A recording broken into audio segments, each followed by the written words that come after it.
विधानसभेत चाललंय काय? एकमेकांची आई बहिणी काढताय काय? लाज वाटली पाहिजे. तुम्ही नेते, तुम्हाला लोकांनी, जनतेने, युवकांनी, युवतींनी, आमच्या आई बहिणींनी, मातृशक्ती पितृशक्तीने निवडून दिलाय की तुम्ही तिथे जाऊन आमची कामं करावी जनतेची. तिथे तुम्ही एकमेकांशी कुस्त्या लढायला आखाडा नाही बनवलेला आहे.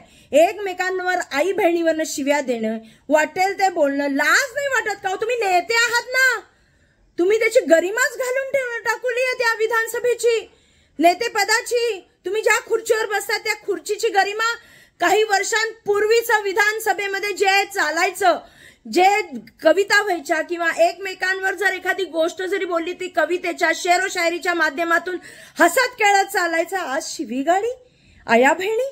उद्या खून कराल तुम्ही एकमेकांचे. लाज वाटली पाहिजे. नेता म्हणायचं का तुम्हाला?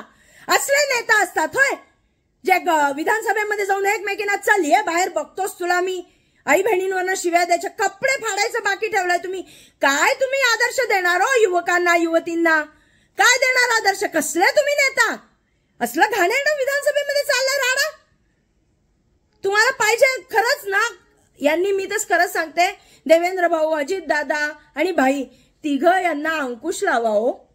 कुठंतरी यांना शिक्षा करा. हे जे वागणं आहे, माफी नाही, माफी मागून तिथं नाही बसायचं. त्यांच्यावर एवढं